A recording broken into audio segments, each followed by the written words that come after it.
compétition, vous faites d'autres disciplines sportives. Qu'est-ce que vous faites pour vous préparer à cela? Oui, donc il y a un entraînement de fond donc, qui consiste à courir donc, sur un terrain varié, montagne, pierrier, piste de neige, etc. Beaucoup de raquettes à neige, beaucoup de gymnastique donc sur la ceinture abdominale, le dos.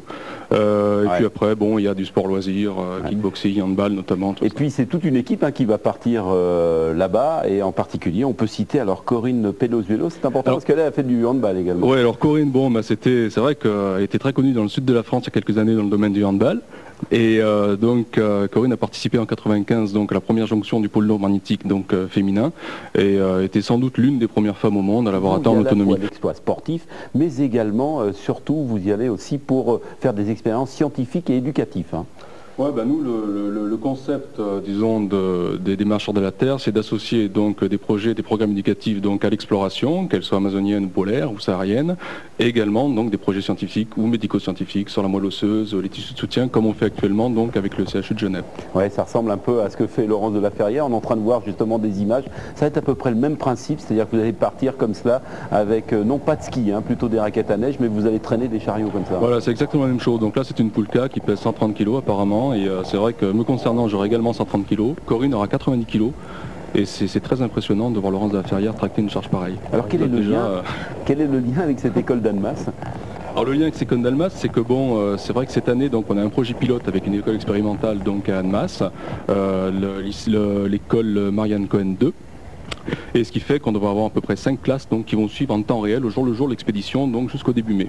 À la suite de quoi j'interviens avec des diapositives, du matériel éducatif, etc., etc. Donc la semaine prochaine, vous serez dans ce décor-là qu'on est en train de voir là.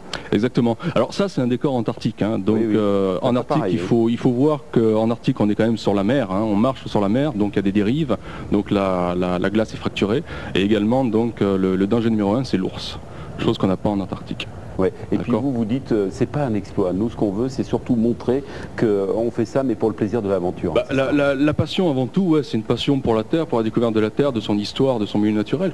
C'est vrai que l'exploit, pour nous, c'est un moyen donc de transmettre ces passions-là, parce que bon, ça attire le regard des gens, des petits, des grands, ça fait rêver, et je trouve que le rêve est un excellent vecteur de connaissances et d'espoir surtout. 700 000 km, c'est une région que vous connaissiez déjà, vous l'aviez un peu abordée, vous n'étiez pas très loin. C'est la 3e expédition qu'on fait donc dans le Haut-Arctique canadien. Ouais. Et on a déjà fait donc quelque chose comme 2000 km dans le Haut-Arctique. Les marcheurs de la Terre, c'est facile ça quand on va voir, alors on a vu justement pour le handball, quand on va voir des partenaires, je crois que vous en êtes trop dans la région. Localement, donc on a des partenaires sportifs, techniques, donc pour les traîneaux, pour les raquettes à neige, pour les lunettes.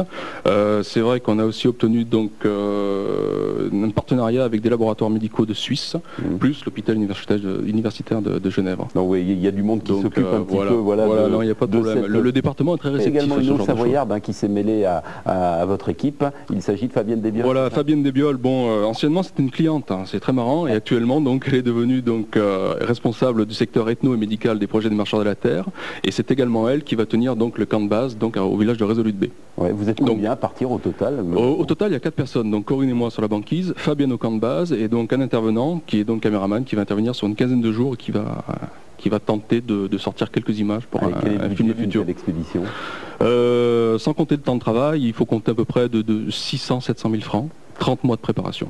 Bruno, on va vous souhaiter évidemment pleine réussite, et puis on espère avoir des images, c'est promis? On va essayer, ouais. Et ben voilà, donc vous savez tout sur les marcheurs de la Terre, avec ce défi, donc le défi des glaces, qui va être lancé à partir du 20 mars, ce sera jusqu'au 1er mai. Merci Bruno Lambert d'être venu, merci de votre attention. Harvey, demain il n'y aura pas de page des sports parce qu'il y a du ski.